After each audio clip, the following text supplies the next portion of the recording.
من شرور أنفسنا ومن سيئات أعمالنا من يهده الله فلا مضل له ومن يضلل فلا هادي له وأشهد أن لا إله إلا الله وحده لا شريك له وأشهد أن محمدا عبده ورسوله. أما بعد فأعوذ بالله من الشيطان الرجيم. بسم الله الرحمن الرحيم.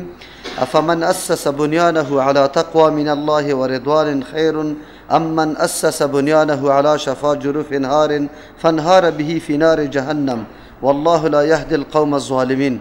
آیه 109 سوره توبه. در آیات قبلی الله متعال موازنه دو قسم مساجد الله بیان میکرد. یکی مسجد زرار بود که الله متعال حالات از او را بیان کرد. ابو عامر که او نصرانی شده بود و کدام منزلت و مقامی که در او نصرانیت خود داشت نمیخواست او مقام منزلت از بین بره، رفت تا پادشاه رومیا را هم تحریک بکنه علیه مسلمانا، لیکن برای پیشبرد کارهای غلط و نادرست خود چند تن از منافقین هم تحریک کرده بود که به نام مسجد یک کمینگاه برای از او ساخته شود که مشوره ها و کارهای خود و همچنان برای جاسوسی از اونجا کار بگیره و تلاش میکردن که به نام مسجد پیغمبر علیه الصلاة و سلام هم قناعت بده که در اونجا نماز بخوانه و پیش برای مردم هم معلوم شود که این پیغمبر در اینجا نماز خوانده. لیکن الله متعال از این دسیسه شومی از یا و هدف غلطی از یا پس از اینکه پیغمبر علیه السلام از جنگ تبوک برمیگرده خبر میکنه شه. پیغمبر علیه الصلاة و سلام مسجد و ویران کرد. دیروزی گپ گفتیم که هر امری که سبب گمراهی مردم میشه و سبب از بین بردن عزت مسلمانان میشه او باید تخریب شود، از بین برده شود. الله متعال علی مسجدی که به اساس تقوا گذاشته شده حالات از او را بیان میکنه. یعنی هر دو مسجد در بین خود با هم فرق داره. سه فرق عمده در بین هر دو مسجد وجود داره. یک مسجد که برای به اساس تقوا گذاشته شده و دیگه به اساس کفر گذاشته شده. دوم بنیانگذار مسجد قبا پیغمبر علیه السلام است و بنیانگذار مسجد زرار منافقین است. سوم است هدف بنیادگذاری مسجد تقوای الله متعال است، یعنی حصول رضای الله متعال است و هدف از جور کردن مسجد زرار ضرر رساندن برای مسلمان است. در بین دو عمل فرق خیلی بزرگ است و این تنبیه و آگاهی خیلی بزرگ برای کسانی است که هرگاه یک عمل خیلی بزرگ انجام میده اما نیت خراب باشه عمل بزرگ مکمل برباد میشه. مسجد جور کردن عملی بزرگ است اما زمانی که مقارن باشه با امرای نیت نادرست اما عمل بزرگ هم قطع خاک. پس بسیار تنبیه و آگاهی برای یک تعداد مردم است که به عصبیت مسجدها را یک مسجد در مسجد پالی مسجد دیگه جور میکنه. وجه شرعی نداشته باشه مسجد جور میکنه تا که جمعیت مسلمانا دوگانه شود و مردم در دو مسجد روان شود. با تاسف که در وطنهای ما و شما این گپا خیلی زیاد است. هر خیل فخر میکنه برای خود و مسجد علیحده جور میکنه در حالی که هر دویشان خیلی نزدیک می باشه. یک مسجد کفایت میکنه لیکن این کارا را میکنه و یک تعداد دیگه مساجد جور میکنه لیکن بریا نعوذ بالله نامی خدا نوشته میکنه به خاطر که مردم بگوید که مسجد فلانی است. از او خاطر عمل بزرگ توسط نیت شوم از بین برده میشه. انسان باید بسیار احتیاط بکنه در انجام عمل نیک خود. در اینجا الله اوصاف مسجدی که به تقوا بنیادش نهاده شده او را بیان میکنه. فمن اسس بنیانه علی تقوا، آیا او کسی که اساس بگذاره از آبادی خود علی تقوا به تقوا من الله از الله متعال، خشیت الله در قلبش است و رضامندی الله را طلب و مقصدش است و رضوان و به رضامندی الله متعال امی بنیاد خود پای گذاری میکنه. خیرون ای خیلی بهتر است ام من اسس، یا او کسی که بنیاد میگذاره یا اساس گذاری میکنه بنیانه عمارت خود علا شفا جرف در کناره پرتگاه یا گودالی که هارن رو به سقوط است فنهار بهی، پس بر فرو ریختن اینمی گودال فرو می اندازه بهی به مو تعمیر کننده یا امو عمارت فی نار جهنم در آتش جهنم. این دو با هم برابر شده میتونه؟ کلا قطعا نه. والله لا یهدی القوم الظالمین، الله هدایت نمیکنه قوم ظالمه. کسی که مشرک است الله متعال راههای حصول رضامندی الله را برش نشان نمیده. الله متعال به کسی توفیق میده اعمال نیک که او در طلب از او باشه. در اینجا الله متعال مسجد قبا را بیانش کرد که بنیادش شخص گذاشته که او تقوا از جانب الله داره و حصول رضای الله مقصد و هدفش است. پیغمبر علیه السلام و صحابه کرام بنیاد مسجد قبا را گذاشته. این مسجد و با اون مسجد خیلی تفاوت داره. چرا؟ اون مسجد بنیاد آبادیش کسی گذاشته که او هم در کناره گودال است. گودال او را میگه یا پرتگاه او را میگه که دریا در لب لر آمده باشه، خب خانه کرده باشه. اگر شما فکر کرده باشه وقتی دریا در بغل خود امی لر میگیره زیر او میبرشه، سر امی طور برنده واری باقی میمانه. یک روز میبینی که درز میکنه خود به خود همون طور میفته در دریا. الله متعال تشبیه بنیاد یا آبادی منافقین که به هدف کفر و ضرر رساندن به مسلمان ها و تفریق مسلمان ها جور کرده میده به امرای اونمو آبادی که در لب گودال دریا باشه که به مجرد یک چند روزی برای امو گودال میفته. پس امی صاحبش و امو عمارت مکمل در اونجا غرق میشه. مشرکین چون تمام اعمالش همینطور است، فقط یک مرگ مانع است که در جهنم بیفته. از امو خاطر عملکردشان و خودشان در کناره امو گودال قرار داره. با مجرد آمدن مرگ در جهنم سقوط میکنه. بعضی علما در این آیت، چون این آیت در سوره توبه است، نمبر توبه 9 است و در پاره 11 است و خود آیت 109 است، اینمی نمبرها مکمل صدق میکنه بالای امو آبادی که در 11 سپتامبر چی شد که ما 9 ماه بوده و 11 سپتامبر بوده و او کوچه‌ای که همین عمارت موجود بود امریکا که هر دو عمارت از بین رفت کوچه‌شان 109 بوده. از او خاطر این یک تطبیق بعد از وقوع است، یعنی یک عمل واقع شوه بعد از یک کسی نکته های را در او پیدا بکنه. الله متعال اینجا گفته که این گودال در آتش جهنم میفته. او عمارت هم قطع آتش یک دم شد، چرا که تیارای تیل سرش خورد و کل عمارت در گرفت. بله تمام کفار همی قسم است، یعنی کفار تمامیش همی رقم است که اعمالشان هم در کناره اونمو گودالا قرار داره که به مجرد مردن راهی جهنم میشه. از این واضح شد که مشرکین و کفار با وصفی که اعمال نیک انجام بده لیکن چون هدف غلط داره الله متعال این اعمالش اینمی قسم داخل جهنم میبره به امرای خودش. امروز هم ما میبینیم مؤسسات خارجی خیلی زیاده در وطن ما و شما کار میکنه و فکر میکنی که از جا کده مردمی بشردوست دیگری شاید نباشه، اما هدفش غلط است، نیت و اراده غلط داره، یا برای تضعیف کردن اسلام، برای از اینکه مردم نعوذ بالله بیدین بسازه و توجه مردم طرف مادیات پیدا بکنه، هم و غم مردم فقط حصول دنیا باشه، این کارا را میکنه. از امو خاطر هیچ مؤسسه کفری را نمیبینی که به هدف باشه، حتما یک هدف مرموز در دلشان موجود است. از امو خاطر همکاری با این مؤسسات یقینا مسلمان ها باید بسیار از احتیاط کار بگیره، مبادا که عمل کرد خود مسلمان سبب ضرر مسلمان شود. از امو خاطر غیر از کفار محارب، کفار دیگری که مثلا ویزا گرفته اینجا مستأمن است یا ذمی است، زمان کار امرایش جایز است که 3 شرط در او موجود باشه. اول کار کردن به امرای ازوا سبب ضرر برای مسلمانان نباشه. دوم شرطش است که تو در انجام اعمال دینیت بالکل آزاد هستی، جماعت رفته میتونی، ریشی تا گذاشته میتونی، مثلا روزه گرفته میتونی، از حرام اجتناب میتونی، این گپا مکمل بری تو آزادی باشه. سوم شرطش است که کارهای توهین آمیز انجام نده مؤمن، که بری تشنابای ازوار پاک کرده بری نعوذ بالله، یا بوتای شرنگ کرده بری. الله به مؤمن عزت داده هیچ وقت خود از ذلیل نکنه. ولی تاسف در اینجاست امروز مردم به خاطر حصول دلار کلی گپای خود از بین برده، حتی ناموسای خود روان میکنه، از دین خود پایمال کرده. الله رحم بکنه.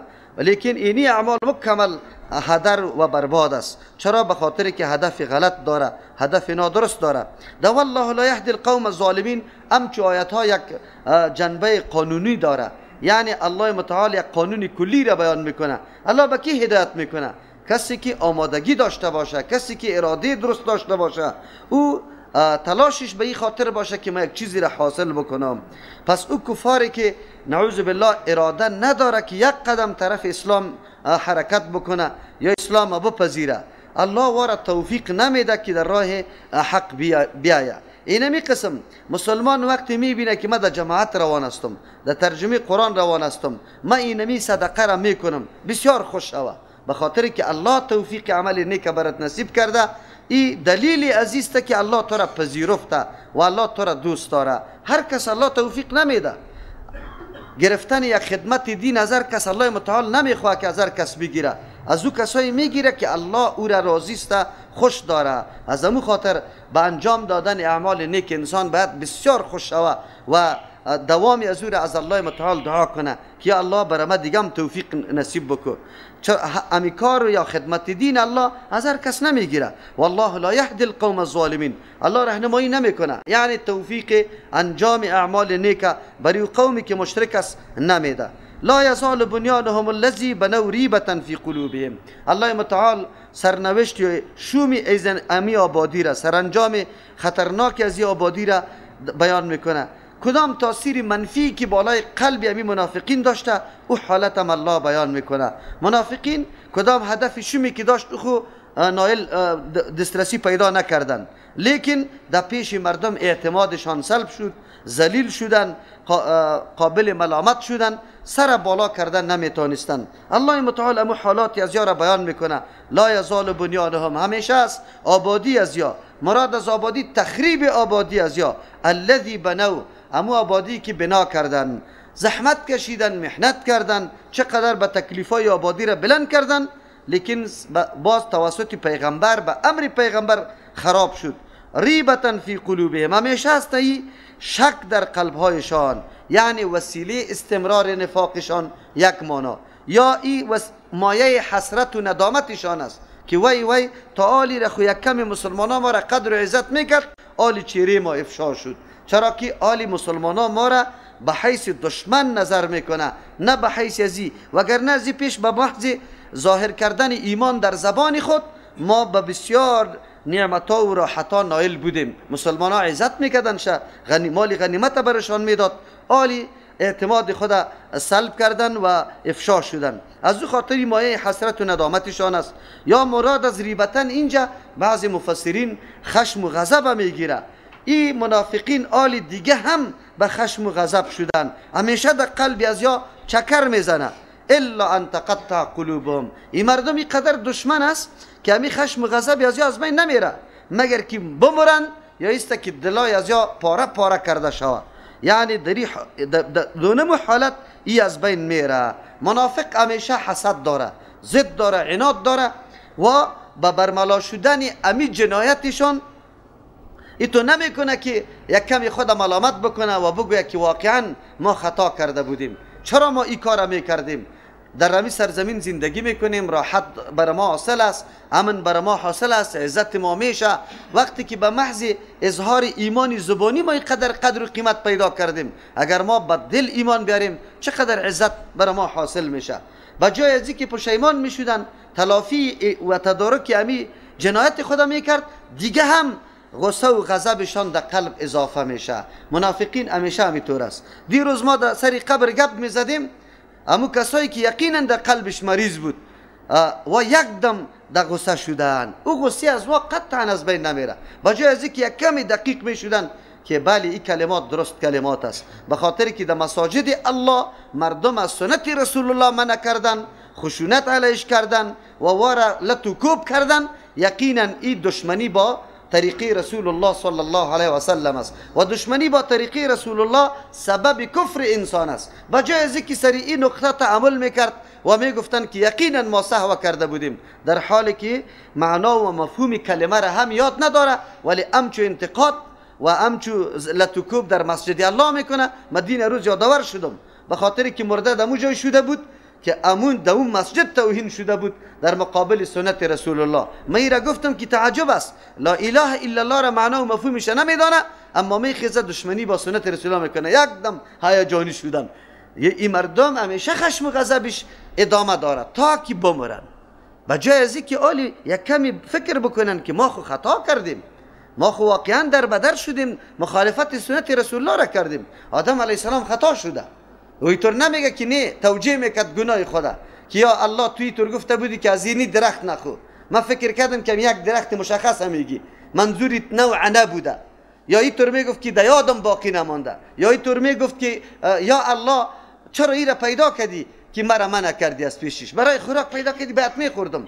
مثل ابلیس لعین واره که انتقاد سر تقدیر الله، سر صفت علم الله داره.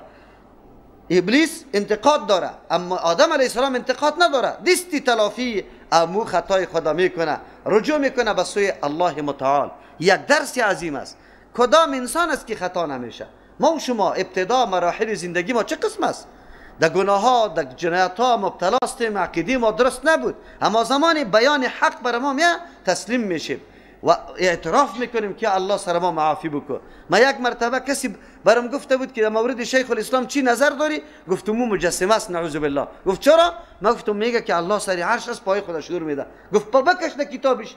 نداشتم دلیل و سند، همینطور تقلید کورکورانه کرده بودم، آنچه که مردم میگه ما میگیم. امعه بودم. امعه را میشناسی؟ این احسن الناس احسننا و این اساء الناس اساءنا. اگر مردم خوب میکنه خوب میکنیم، بد میکنه بد میکنیم. امروز مردم ما کلش امعه است، فقط تابع مردم است، تعامل نمیکنه، از تعقل خود کار نمیگیره که گپ چقدر وزن داره، چقدر حیثیت داره، عزت به ما کمایی میکنه یا ذلت بر ما کمایی میکنه. مردم در اسما و رواجه نمیتور دنبال یکی دیگر روان است، زورم نداره لیکن روان است، در بدرم میشه. اینطوری آدم باید نباشه. همونجا تالی را استغفار میکنم که یا الله بخشش کو برام. چرا ما این گپی غلط و نادرسته در شان یک عالمی که عالم مقبول امت، عالمی که یقینا مبارزه در مقابل بدعت ها و عقاید مزخرف کرده، شان که شیخ الاسلام ابن تیمیه رحمه الله، الله یک عجیب عزت برش داده، وجودش برکت بود، برکت احیای سنت، مبارزه در مقابل بدعت ها توسط از او آغاز شده. امی احساس رجوع به سوی کتاب الله و سنت رسول الله توسط از او آبیاری شد. او به مردم تعلیم داد که بله ما بجز از اینکه برای سلف دورو بخوریم هیچ راه کامیابی دیگری نداریم.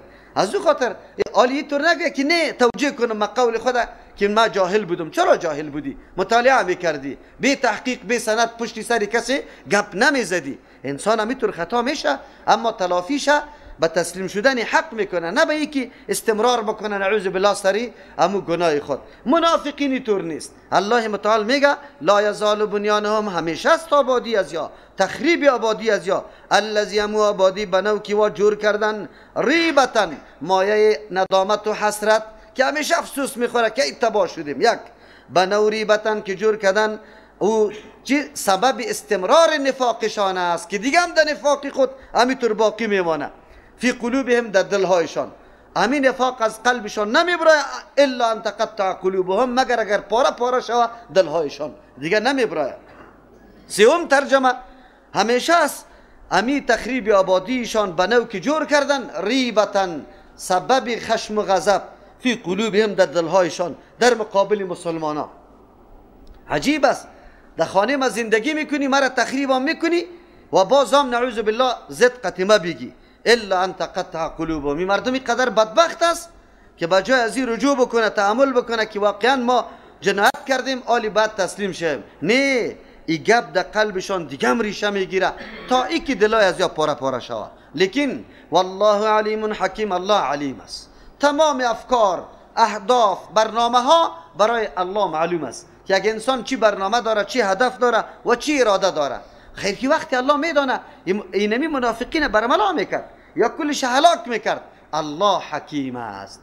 اما کسی که دشمنی علنی با امرای دین داره، الله متعال برش رونق میده، دیگه هم او را رایش پیش میبره. به خاطر ازی که او انسان الله عقل داده، باید یک کمی سنجش میکرد، لیکن اونمو انسان از عقل خود نعوذ بالله در راه غلط مصرف میکنه، انرژی خود در راه غلط مصرف میکنه، امور را دیگه محکم میکنه. به او دلیل میگه در مقابل کدام مردم است؟ یکی منافقینی بود که در صدد تخریب اسلام بود، گسترش اسلام برای از جا یک عناد و حسد بود که چرا اسلام کامیاب میشه، اما کسانی پیدا میشه که جان خود قربان میکنه. امروز برادرک ما نیستم لنگی یکی زده بود، دیروز یک لنگی داشت سوال کرد، الله بکنه که آمده باشه، ما دین روزم برش گفتیم که آیاتای قرآن کریم میاد یک سوالی تو مبهم باقی نمیمانه.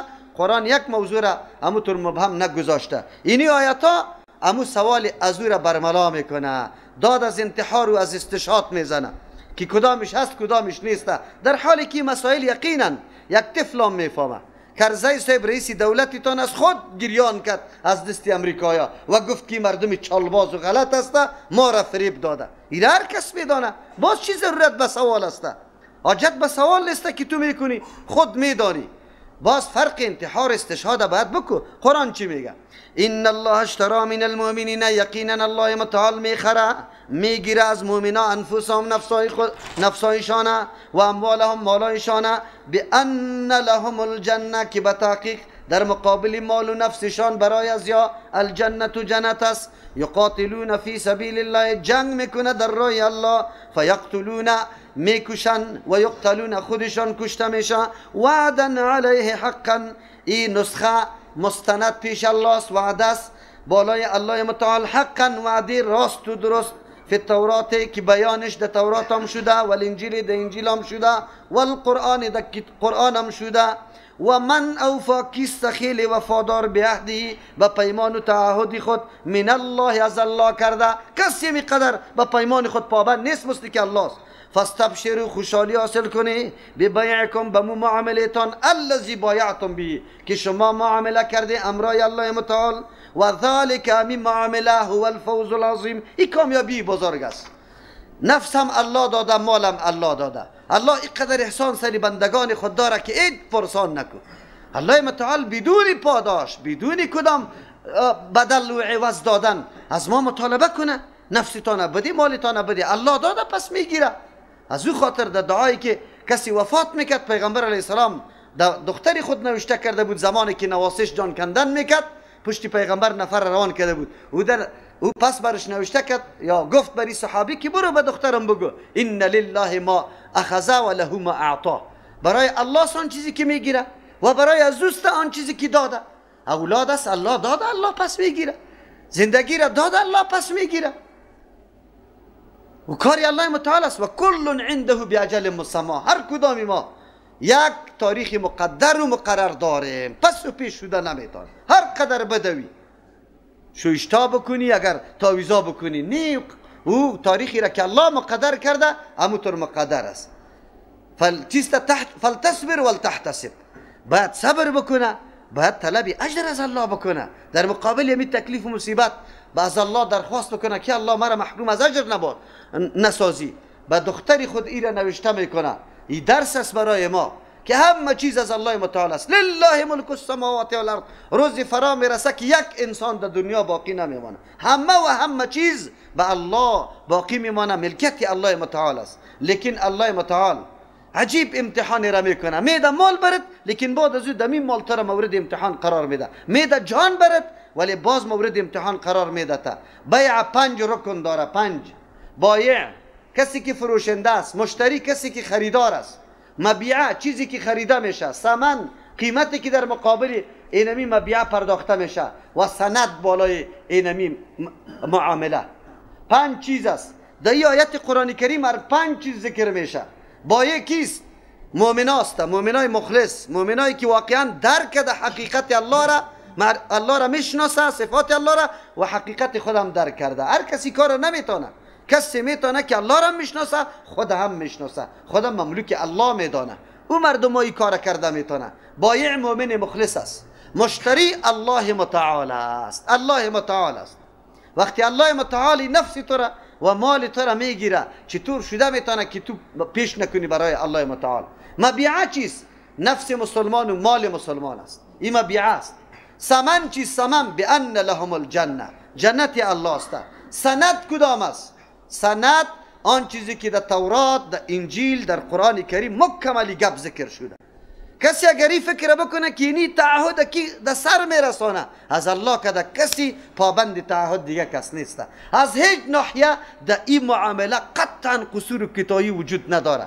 یونمو معامله است. الله میخره نفسی تو را هم، مال تو را هم. ان الله اشترى، یقینا الله متعال میخره من المؤمنین از مؤمنا بایی است، مشتری الله متعال است. چی را میخره؟ مبیع چیست؟ انفسهم نفسایشان و اموالهم مالایشان. در مقابل چی میخره؟ ثمن بگو. بان یقینا لهم برای مؤمنا الجنت جنت است. چی رقم همین معامله صورت میگیره؟ صورت معامله چی رقم؟ که به الله بفروشیشه. فروختن صورتش است. یقاتلون فی سبیل الله، جنگ میکنه مؤمنا در راه الله. آلی الله بر ما میگه نتیجه امی قتال چیست؟ امی جنگ دو چیز است و در دو صورت معامله طی میشه. هر دو صورت طی شدن معامله است، تسلیم شدن مبیع است. فیقتلون میکشه کفاره و یقتلون خودم کشته میشه. اگر کشته شد، اگر کشتار کرد، در دو صورت مبیعه به الله تسلیم شد. وعدا علیه سندی از این که امضا شده باشد کجاست؟ یک کتاب نه، در سه کتاب مشهوری آسمانی. وعدا علیه حقا، ای وعد است بالای الله متعال حقا لازم. الله سری خود لازم کرده، کسی سری الله لازم کرده نمیتونه. این را لزوم استحسانی میگه. الله متعال سری خود لازم کرده. چی را لازم کرده؟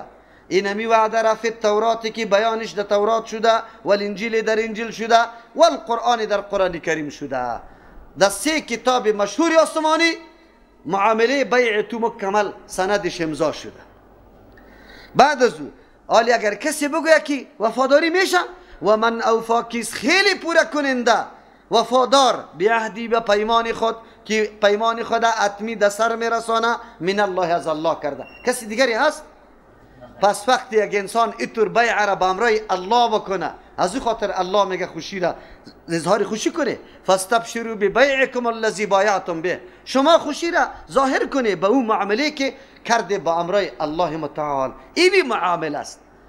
تمام عمر انسان خرید و فروش است. تمام عمر انسان خرید و فروش است.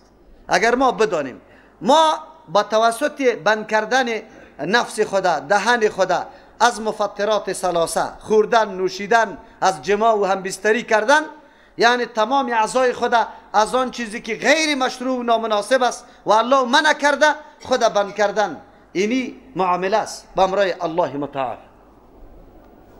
کلش معامله است.